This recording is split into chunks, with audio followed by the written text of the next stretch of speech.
सासू माँ, बीना दीदी ने मेरी साड़ी खराब कर दी, उस पे दूध गिरा दिया, मेरा बहुत नुकसान हो गया। अरे क्यों बीना, मैंने तुझे यही संस्कार दिए हैं क्या? माफी मांग अपनी भाभी से। भाभी, मैंने आपकी साड़ी पर दूध नहीं गिराया है। मैं दूध लेकर जा रही थी और आपने मेरी टांग में टांग अड़ा दी थी, तो मैं दूध लेकर साड़ी पर गिर गई। अरे वाह, एक तो गलती करती हो, ऊपर से इल्जाम भी दूसरों पर। वाह जी वाह। माँ जी, यही है क्या आपके घर के संस्कार?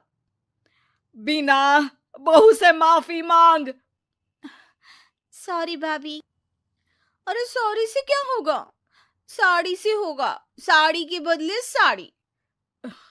ठीक है बहू, नई साड़ी ले लेना बस। थैंक यू माँ जी, आप ना बहुत अच्छी हो। माँ, भाभी की साड़ी पुरानी हो चुकी थी, उनको नई साड़ी चाहिए थी, इसलिए उन्होंने ये ड्रामा किया, आपको पागल बना दिया माँ। अरे बीना, एक तो गलती करती है, बहू की साड़ी खराब कर दी, ऊपर से बहू की पीठ के पीछे उसकी बुराई कर रही है। मुझे तो भरोसा ही नहीं होता कि तू मेरी बेटी है। देखना माँ, जिस दिन आपको भाभी का सच पता चलेगा ना, पछताओगी बहुत। अरे तू कुछ भी बोलेगी और मान लूं मैं, हैं? आज तो तुझे तेरे किए की सजा मिलेगी। बहू, आज तू आराम कर और बीना करेगी अब से पूरे घर का काम। यहाँ नाक कटवा रही है तो ससुराल जाके पता नहीं क्या करेगी। ठीक है माँ जी, मैं मुंह हाथ धो लेती हूँ, फिर आराम करूंगी। रो रो के पूरा मेकअप खराब हो गया। बीना जल्दी से वहां से चली जाती है और बहू के कमरे में उसकी अलमारी में जाके बैठ जाती है, ताकि उसे पता चले कि भाभी अपने कमरे में करेगी क्या। अनु हाथ मुंह धोकर अपने कमरे में आती है और फोन उठा के सीधे अपने मायके फोन लगा देती है। पता है माँ, आज क्या हुआ? आज मैंने सास की चाय में सब्जी धोने के बाद बचा पानी डाल दिया। बेचारी। ओह, तो भाभी हर बात अपनी माँ को बताती है। अच्छा माँ, अब ना मैं सोने चली, बहुत आराम करना है आज मुझे। थोड़ी देर में अनु की नींद लग जाती है। बीना उसका फोन उठाती है और फोन में कुछ करने लगती है, फिर वहां से चली जाती है। वो सीधे माँ के पास जाकर माँ के कान में कुछ कहती है। ठीक है, अब तू इतने यकीन से कह रही है तो ये भी कर लेती हूँ। पर भाभी पर तेरा शक गलत निकला ना तो बहुत बुरी सजा मिलेगी तुझे। ठीक है माँ, सच सामने लाकर ही रहूंगी, चाहे फिर सजा ही मिल जाए। अगले ही दिन काम को लेकर बीना और अनु में बहस हो जाती है। बीना, तुम यहाँ पैदा हुई हो, तुम्हें इस घर का ज्यादा काम करना चाहिए। आपका भी तो यही घर है भाभी, मुझे तो एक दिन चले जाना है शादी करके, फिर तो आपको ही सब संभालना होगा ना। तुम्हारी माँ ने तुमको कुछ नहीं सिखाया। आपकी माँ ने सिखाया है तो आप ही कर लो ना काम।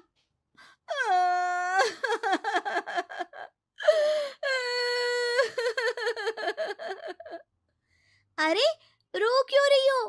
भाभी चुप हो जाओ, मैं कर लूंगी सारे काम। मैं आपके आगे हाथ जोड़ती हूँ, पाँव पड़ती हूँ, प्लीज चुप हो जाओ भाभी। बीना अनु भाभी को चुप कराने के लिए उसके पाँव छू रही होती है।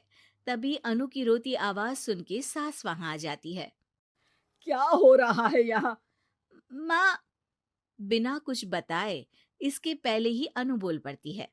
देखो ना, आपकी बेटी मेरे पाँव पकड़ के मुझे गिराने की कोशिश कर रही है।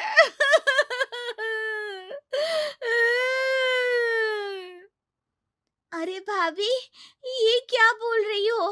अरे चुप कर बीना, तूने तो बहू के सामने मेरी नाक ही कटवा दी। इसके मायके वालों को जब ये बात पता चलेगी तो क्या होगा? पर पर भाभी झूठ बोल रही है माँ।